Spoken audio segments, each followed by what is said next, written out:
जर असेल. संजय राऊत म्हणाले की कालचा निकाल हा महाराष्ट्राचा कसा लागला हे जनतेला माहीत आहे. कोट्यवधी पैसे कसे दिले गेले या निवडणुकीमध्ये, कशी एकमेकांची जोडली, तिघांनी पैशाची प्रचंड उधळपट्टी केली.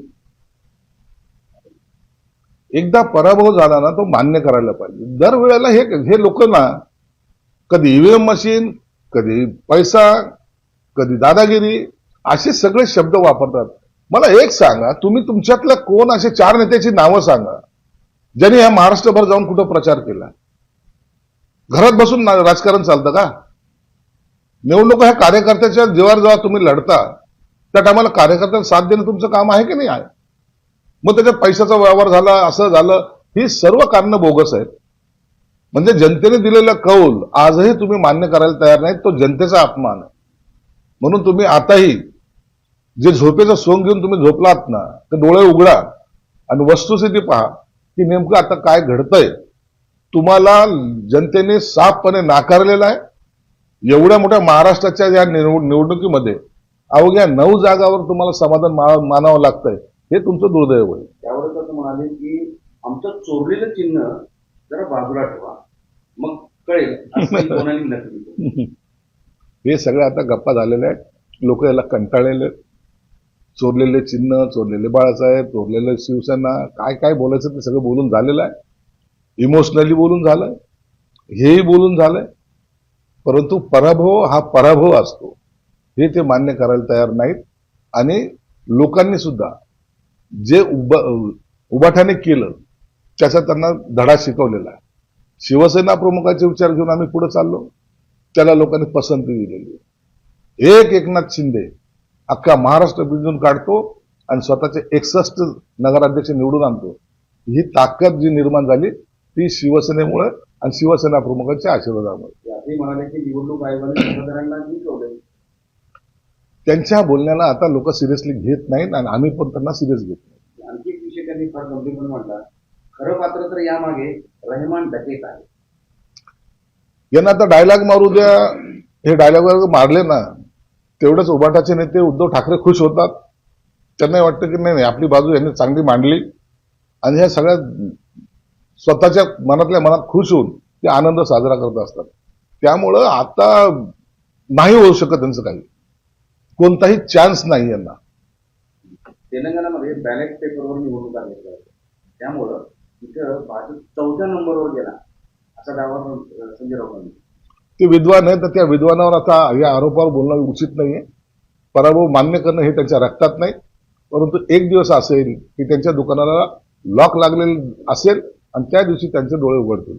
संजय राऊत राज ठाकरेंच्या भेटीसाठी गेलेले आहेत. जागा वाटपासंदर्भात चर्चा देखील होती असं बोललं जातं. संजय राऊत आता सर्व पक्षाचे प्रमुखच झालेले आहेत. ते ज्या राजसाहेबांच्या विरोधात ते बोंबा मारायचे त्यांच्या भेटीला गेलेले आहेत. राजसाहेब आहे, त्यांना राजसाहेबांना सुद्धा माहिती की हा माणूस कसा आहे, म्हणून तेही त्या पद्धतीने इजिली घेतील.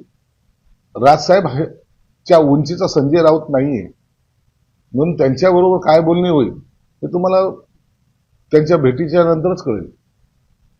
मला असं वाटतं की जर कुठेतरी त्यांचं दोघांचे एकत्र घेण्याचं असेल, त्यांच्या भेटीमध्ये कुठेतरी जोर होईल तर संजय राऊत. संजय राऊत हा विषय त्यांच्याकडे नाहीच आहे. संजय राऊत ते लोक मानत पण नाही. राजसाहेब तर मुळात मानत नाही.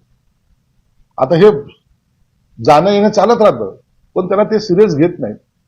काय राजसाहेब आणि उद्धवसाहेब काय एकमेकाशी बोलू शकत नाही का?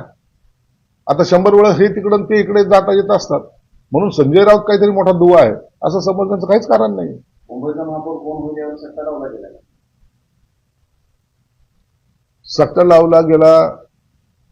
तुमच्या बाजूने कितीचा लागला, आमच्या बाजूने कितीचा लागला ते याकडे सांगून द्या लोकांना. आता पर्सेंटेज पासून हटलेत ते आता सट्ट्यावर आलेले आणि त्यांचा येणाऱ्या निवडणुकीमध्ये जो बट्ट्याबोळ होणार आहे त्यामुळे यांच्यावर मला वाटतं पैजा कमी लागले असतील. इथल्या स्थानिक मुद्द्यावर आता जबाबदारी आहे, बैठक सुद्धा असणार. काय तोडगा निघेल, काय तुमचं काय काही ठरलंय का जो एवढ्या जागांसंदर्भात आपण मागणी करणार आहे? मंत्री अतुल सावे आणि मी गेल्या बैठकीमध्ये आमचे जे दोन्ही पक्षाचे नेते किंवा पदाधिकारी त्यांना सगळ्याला सांगितलं. आज 22 तारीख आहे. फायनल आज बैठक होऊन त्याच्यात तोडगा काढला पाहिजे असं अतुल सावेंचंही म्हणणं आहे, माझंही. युती करण्यामध्ये आमचा दोघांचाही कल आहे, परंतु ज्या वाटाघाटी थांबल्यात त्या मला वाटतं आज पूर्ण होतील आणि सन्मानजनक दोघही पक्षाच्या जागा हे वाटल्या जातील असा आम्हाला विश्वास वाटतो. आज तुमचा आत्मविश्वास पण वाढलेला आहे, कारण तुम्ही सर्वाधिक 55 जागा आणि 2 नगराध्यक्ष निवडून आणलेले आहेत आणि तुलनेनं भाजप केवळ 37 नगरसेवक निवडून आलेत आणि एक मोठा भाऊ तुम्ही झाले. संभाजीनगर हे मुळामध्ये शिवसेनेचं आहे. दरवेळेला शिवसेनेच्या बाजूने संभाजीनगरच्या जनतेने कल दिलेला आहे. शिवसेनेकडे असण्याचे कारण अनेक आहेत आणि म्हणून हा जनतेचा कौल हे सगळ्यांनी मान्य केला पाहिजे. आमचे 6 आमदार आहेत, ते खासदार आहेत, आता 2 नगराध्यक्षही त्यात ऍड झालेत, नगरसेवक ऍड झालेत. तरी आम्ही ताकदीने मोठे जरी असलो तरी आम्ही त्याचं भांडवल करायच्या मनस्थितीत नाहीये. आम्हाला आजही वाटतं की या संभाजीनगरसाठी हिंदुत्वादी सर्व विचाराचे लोक एकत्रित आले पाहिजे. म्हणून आम्ही वारंवार सांगतोय भाजपलाही की भाजपची सेनेची युती या ठिकाणी झाली पाहिजे. त्यासाठी मी स्वतः पुढाकार घेतोय, स्वतः बोलतोय आणि त्याचा रिझल्ट आज यावा अशी अपेक्षा आहे.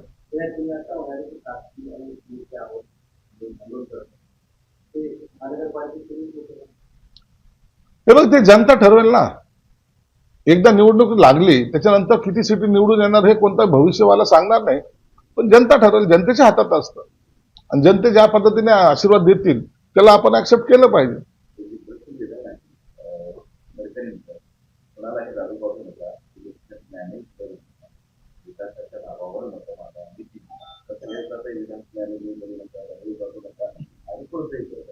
गडकरींचे विधान हे नेहमी सकारात्मक, समाजासाठी संदेश देणारे असतात. त्यांनी मागे एकदा सांगितलं होतं की कोणतेही बॅनर मी निवडणुकीच्या काळात लावणार नाही. याच पद्धतीने जर निवडणुका झाल्या त्यांनी सांगितल्याप्रमाणे तर मला वाटतं लढाईमध्ये या निवडणुकीच्या भांडणं कमी होतील आणि हे काही दारूचा, पैशाचा, याचा ज्या ठिकाणी वापर होतोय त्यांनी जर याचा बोध घेतला तर सर्वसामान्य कार्यकर्त्याला न्याय सुद्धा मिळेल. इलेक्शन मॅनेज नसतं होत. इलेक्शनमध्ये कार्यकर्ता जो काही अपोजिट असतात ते एकमेकांना मॅनेज करण्याचा प्रयत्न करतात आणि हे सर्वीकडे चालतं. इलेक्शन मॅनेज होत नाही. उमेदवार किंवा अपोजिटवाला हे मॅनेज करण्याचे प्रकार हे घडत नाही, अशातलं काही नाही असा माझा दावाही नाही. होतात, असे मॅनेजही होतात आणि त्याच्यामुळे इलेक्शन सोपं करण्याची पद्धत जी काही उमेदवार वाटते तो तसं अंमलातही आणतो.